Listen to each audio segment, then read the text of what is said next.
Welcome back to County Connection. For this segment, we're going to be talking about one of the recreational gems of Summit County, the Summit County Recpath system.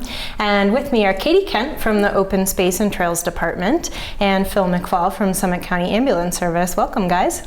Thanks for having us. Happy spring. All right, yeah. It's kind of not feeling too much like spring. Still feels a little bit of winter in the air, but there are definitely people out there using the Recpath already. They have been for quite a while. So yes, those hardy types in Summit County, which there are a lot of. So the Recpath system is fully open for business, all swept and plowed. It is, with much thanks to our Road and Bridge Department, who helps us out with that. They did the plowing and the sweeping. People do need to be warned though, especially with the weather we're having. Obviously, especially 10 Mile Canyon, there's still some icy snow patches that could always appear, and the rain keeps kind of putting some extra sand down on the path. So they're keeping up with it, but people need to be cautious this time of year as they do it. So we are sweeping, but you will sometimes see some debris and sand and slippery spots out there. Yes. All right, and even snow and ice. The way the weather has been going the last couple of weeks, I would watch out for it. Right. So, all right. Yeah. So most years the county does conduct maintenance on certain sections to make sure they're smooth and taking care of cracks and that kind of thing. So what do we have going on that front this summer? You know, our biggest project this summer is taking place out by Keystone. It's on the Recpath system, the vicinity of West Keystone Road and Argentine Court, and we have about 1,300 lineal feet out there that we're going to be filling in the cracks and then covering them with an overlay of asphalt.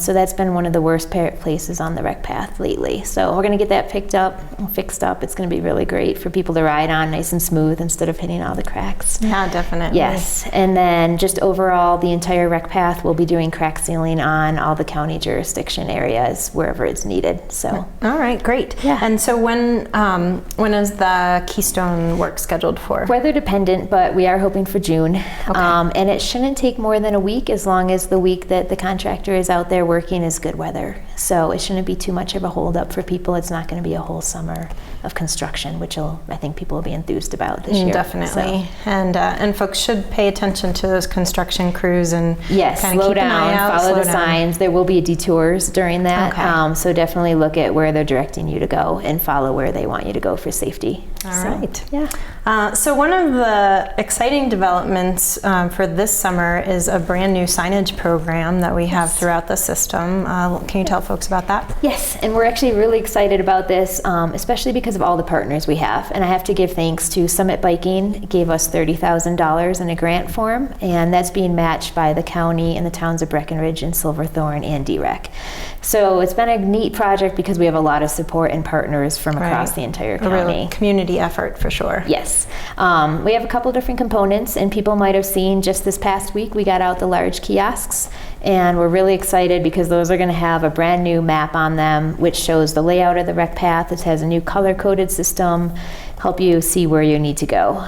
So our hope is people, especially tourists, will pull over, get their bikes off the path, hopefully, or dogs and everything, look at that kiosk map and really see where they could go and how to get there. So we got that up, and then the maps are going to be up in about 2 weeks. Okay, great. Yeah. I was walking over the weekend down at the Frisco Marina and saw one of the kiosks, and they look fabulous. Yes, it'll be good, and we'll have rules and regulations on there to help get out some of that information for people. And then going along with the kiosks, we're going to have new signage installed at intersections. So when people approach, well, obviously when we live here, we know where we're going, and it makes sense to us. It's a loop, with some spurs. But people who visit really don't understand that when they're just out for the first couple times. So at intersections, it will now say which way to go to major destinations, and we'll also have mileage. And so people will know, it's 5 miles to get to Keystone from this intersection. Great, which is great for trip planning purposes. So if you're trying to get to Copper or Breckenridge or wherever, you know how much effort it's going to take. It is, and along with effort, a lot of credit goes to our GIS department who did these new maps. They also put on profiles they designed so people can actually see the elevation and a description, so they don't just see on the map, a loop around the lake and that sign showing them to go that way. They'll see that it has a steep incline. They'll see it's not advisable if you have, a trailer behind you with a kid in it because of the shared part of the Swan Mountain Road. Right. So we're really excited over the whole new project. Yeah. And then we have the mile markers, which Emergency Services has really helped us out with and given us a lot of support on. Great. So you talked about how the map is color coded, and so each route in the whole system has a different color, and then these mile markers are going to match that. Exactly. So people can kind of clock their way along a tough ride, but also know where they are, and so which is real important for safety reasons. So Phil, tell us the safety benefits of having these color-coded mile markers. That is very exciting for us. We have struggled with that over the years. And unfortunately, it causes a bit of delay in response sometimes because we're getting different locations, mile markers and landscapes and whatnot. So color-coded mile markers will be, I hope we never have to use them, but if we do, this will definitely decrease that time that's needed. So. Okay. So why don't we hear from you about some recommendations on safety tips in general on the Recpath when you set out on your bike by yourself or with your family or what have you? A few things, some definitely key elements here would be high visibility clothing, got to be seen. Helmet is, of course. And if it's a rental, I don't know if they include like a pump or a repair kit. If you do have a repair kit, know how to use it. And leave the headphones at home. It's going to get real busy here in the next few weeks and up until fall on the bike path. So you should be able to see and hear each other. So leave those at home. Right. Give your bike a once over before you leave. Did you clean it and do some maintenance on it before in the last ride? And if it's a rental, make sure you're oriented well with that bike. Where's the shifters? Where's the brakes? Is your seat adjusted? We've run quite a few wrecks where folks they confuse the brakes with the shifters and it's too late. So for the folks coming up here and visiting, renting a bike, know the bike before you leave. So as you know, these bike paths can be pretty tricky. So right, and busy on holidays and weekends for sure.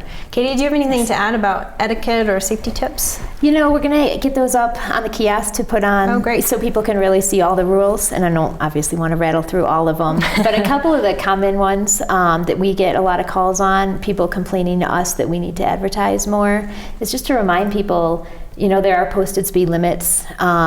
You may think it's really fun to go really fast as you're riding from Copper down to Frisco, but you do have sharp turns and you do have a lot of people coming uphill and you have a lot of different users. I mean, we allow all non-motorized uses, including longboarders, including bikers, including runners, dog walkers. Right. And it's really, you may feel confident, but you need to really be careful because you never know what's going to be coming up ahead. Right. And if you're going to pass somebody, you really should give them a verbal warning before you pass them and make sure no one's coming the other way or there's no obstruction before you try to pass. Always stay on the right side of the rec path. You see a lot of people who kind of, for some reason, wander over to the left, and then it gets a little bit confusing for people coming both ways. Right. And dogs, we do require them to be on a leash when you have them and pick up their waist when they go. So, all right. Yeah, those are our main ones. All right, so some good guidelines to abide by there to make it an enjoyable experience for everyone. Yes. And so in the unfortunate circumstance that you do have a medical emergency on the bike path, Phil, what are some things that people should keep in mind? As you ride, it's always nice to know where you are. So as you're pedaling through your ride and enjoying the scenery, take note of landmarks or these color-coded mile markers that are now in use. There may be one just ahead of you around the next curve. So if you're involved with one or if you happen upon one, which we get a lot of that, witnesses, take a breath. I mean, really take a breath. Some folks will call 911 a bit premature and they don't know where they are, they don't know who it is and what's going on. Just hold on, take a breath. Where are we? Get your bearings. And then call 911. Right, because if you don't know really where you are, it's going to be harder and that causes a delay. There's a lot of anxiety, for all parties involved here. So try to remain calm. I know it's hard, but remove as much equipment as you were saying earlier. Get a lot of that equipment off the bike path, and if you can pile up in one area, because we're still going to be having traffic. Unless it's really severe, we'll close the bike path, for a short time.